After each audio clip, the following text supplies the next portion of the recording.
Gabby's going to try to film me.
And she's run out of gas.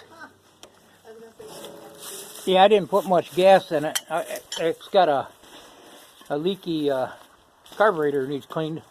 Actually, I cleaned it once. It runs a lot better. It would only run with a choke on.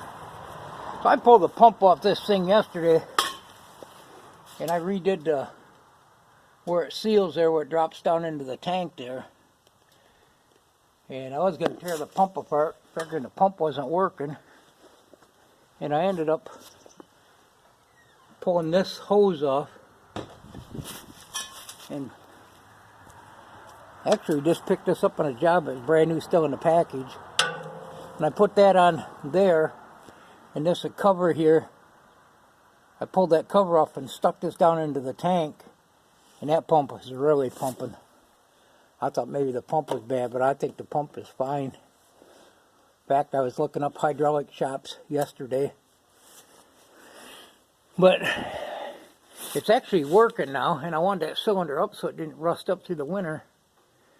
These hoses, so I moved this out with the backhoe day before yesterday, I guess. These hoses, I'm going to actually raise them up a little bit and strap them to that baler so it doesn't have so much weight dangling on them. I may end up later on putting a Harbor Freight motor on here with electric start. This one starts real good. It runs real good, but I think if I got a bigger horsepower engine, I think that would work a little bit better. I think it's usable as it is though. But that hose, I started to say I put that hose on there, and I was messing around and it come out and it was fluid all over. I just wiped some of this off the unit. So yeah, I think it's going to work. But now we got to get some metal up, and should make a fairly good bale. Now they only go down to about there, so I played around that furnace before, but it's not going to crush that now because it's too low in the baler. So if I threw a bunch of other stuff in there, I could give that a try. I could have put that muffler in there. I didn't think about it. But well, that's the baler project. I'm not saying it's done, but I'm saying it's a little closer. And I moved the flathead 6-cylinder Ford that's set out here, and another little engine I had. The plan is to finish cleaning this mess up next few days. Clean this mess up here, so I can bring that desk over here, that bench. And I want to get my track where I can use my track to lift them engines up to tear them apart. So yeah, this is the Junkin Pool over here in Porville. This is the beast. That thing is heavy, and this is heavy. This used to run on a track in a factory, like a little railroad track type thing. And that thing there is bigger than the pumps and the backhoes and stuff I've had, so I assume that pump should work that cylinder, even though that cylinder is gigantic, plus the hose is, I mean, it's obviously working it now, but I think it'll do what I need to have done. And like I say, I'm still thinking about putting a bigger motor just so I can have electric start and a little bit more power. Then like these couplings here, I've been collecting some of them up, different sizes. I think what I want to do is bring that press over and hook that up too. But I just bought these a while back.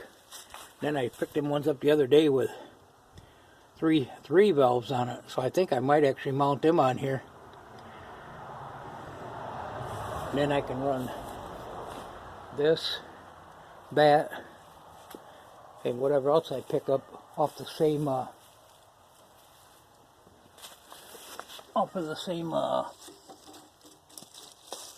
pump.